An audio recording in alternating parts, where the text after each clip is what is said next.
Gaman að fá þig heimsókn. Takk fyrir. Ég var að segja við þig, ég hugsaði leið og ég sendi þig skilabók að ekkur ekki löngu búin að athuga hvort Ingibjörg sé til að koma í podcast hjá mér. Já, ég bara bíða. Hvenær hringir hann í mig? Já, því ég fyrsta lagi náttúrulega allt sem tengist jóganu og mikið frumkvöld, svo einmitt, er alveg líka hitt, Þú veist, þegar þú varst í bíómyndunum og ég var meira svo búin að gleyma að hafa farið í Eurovision. Já, frábært. Erum ekki að fara að rifja þetta allt upp? Jú, bara, það er alveg fullt, Fullt þarna í bókahotninu. En byrjum aðeins á jóganu. Já. Þú veist, að því ég tel mig þekkja nógu mikið bæði svona þann geir á Íslandi og líka bara rekstur, að það að halda úti jógastúdíó í svona langan tíma, það er alveg afrek. Já. Það hefur væntanlega verið ups and downs. Já, þetta er afrek, ég er alveg sammála því. Við vorum, við fögnuðum 20 ára afmæli síðasta haust. Það er nú bara nokkuð gott að fagna 20 ára afmæli. Er eitthvað jógastúdíó sem búið lengur? Já, það eru þarna, við vorum opniðum að svipum tíma, ég, Auður og Ásta. Þannig að ég held að það sé alveg þarna eitthvað starf líka, með jógasetrið og jógavinn. En já, þetta er alveg búið að vera alveg mjög skrullegt, líka. Og svo kemur alltaf COVID og en fyrst þegar ég hugsa út í svona, eins og til dæmis COVID, þegar við þurftum bara að loka nokkur sinnum. Þá er þetta samt eitthvað staðar svo frábært að þurfa bara að hugsa í lausnum. Einmitt. Ég hef rosalega gaman að því og kom mér bara rosalega óvart. Ég bara, ég fann lausnir á öllu, og bara rosalega hratt.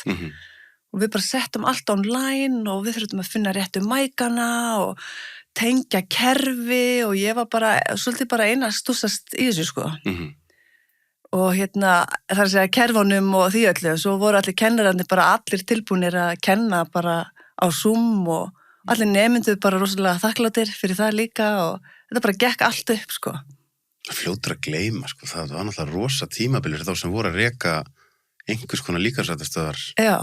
Það var svo langur tími og aftur og óvissan og... Já, við lokuðum held ég 3 sinnum. Já. En við vorum, við erum svolítið heppin samt og þegar það mátti vera opið, þá náttúrulega voru alls konar reglur. En við erum á 2 hæðum. Og það var svo flott, það var einn hópur að klára, þannig að fólk hittist ekkert og svona, Þannig að jóga sjálf var mjög hentugt fyrir, með allar reglunar sem voru settar.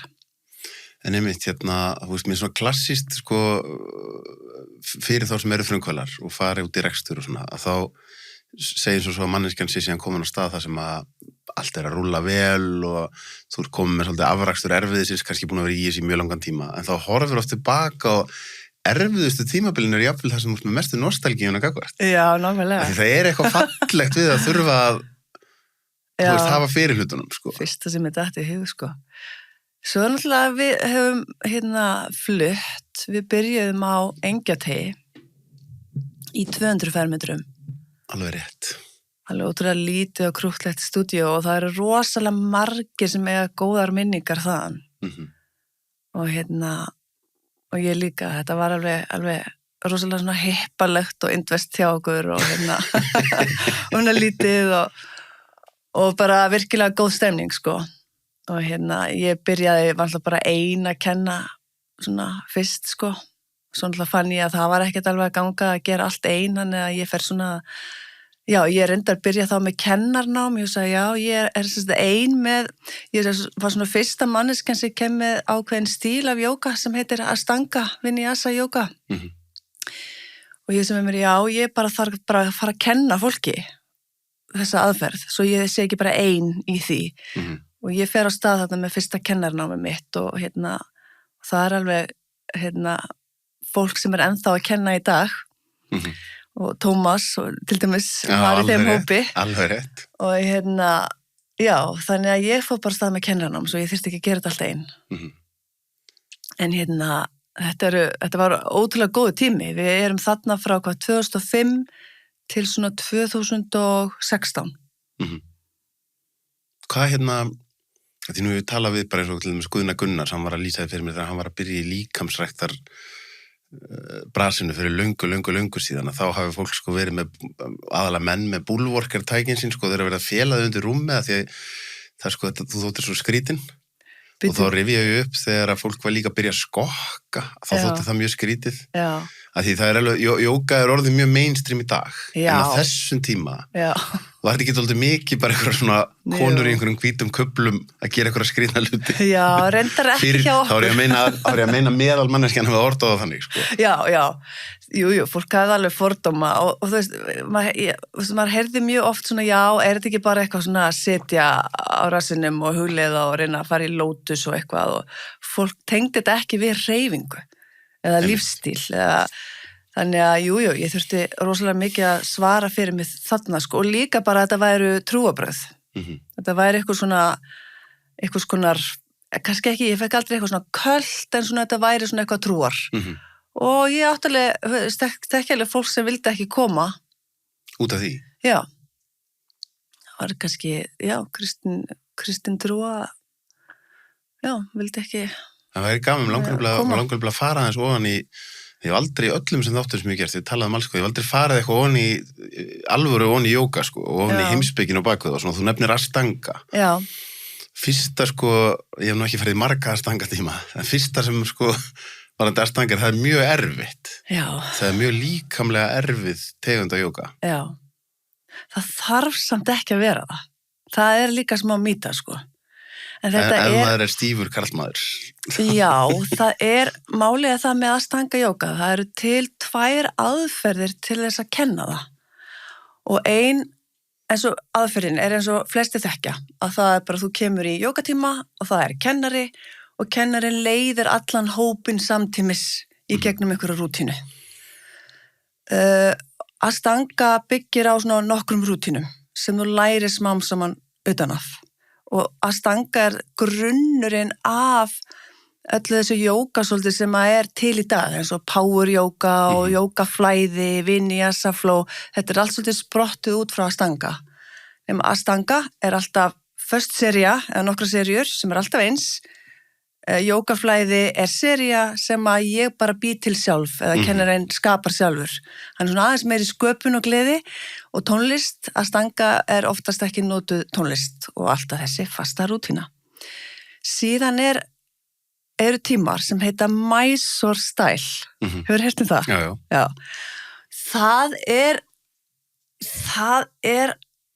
æðislega aðferð til að iðka jóga og svolítið eins og jóga er kennt upprunalega.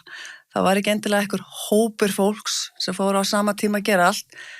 Heldur er þetta meira einstaklingsmiðað. Það er kennari og nemandi. Og ég vil reyna að lýsa Mysore tímum. Hann byrjar klukkan 5 og er til klukkan 7. Þú mætir og þú gerir bara eitthvað smá part af rútínunni sem þú lærir með kennaranum. Svo er þetta bara búin og svo bætast alltaf við stöður í þessari rútínu, hver á fætur annari, eftir þinni getu. Já. Og þannig að þetta er meira svona persónubundið. Þannig þú kannski horfir á Mysore tíma og það er enginn á sama hraða eða að iðka samtímis. Akkurat. Það er bara hver og einn að iðka á sínum hraða eftir sinni getu, það er kennar á svæðinu, það er enginn að tala neitt nema ég kannski tala við þig, þú veist, eða þú veist að þessi staða kemur næst, betur að gera þetta svona, eða meira svona, fær meira hjálp. Þetta er eins og engatími inn í hópatíma. Er ég að útskýra þetta nógu vel? Algjörlega. En þá kemur þessi pæling með mitt Ashtanga, þú veist, að þetta sé hitt, ekki Mysore, það sé og þetta sé alltaf sama. Það fær mér til að hugsa að því ég æfði svo lengi og kendi japanska skylmingar. Já. Og Japanir eru náttúrulega svolítið eins og þeir eru og það sko, þú veist, galdrarnir eru í endurtegningunni. Já. Þannig að, þú veist, þegar að þeir finnst eitthvað alveg drepleiðilegt og þú veist að gera það í 1000. skipti, þá er æfingin að þú sért að gera það eins og þú sért að gera það í fyrsta skipti. Já. Það er þessi svona, þessi þáttur er áskriftaþáttur. Inni á sölvitryggva.is fá áskrifundur aðgengi að öllum útgefnum þáttum, aukaefni og nýjum þætti í hverri viku.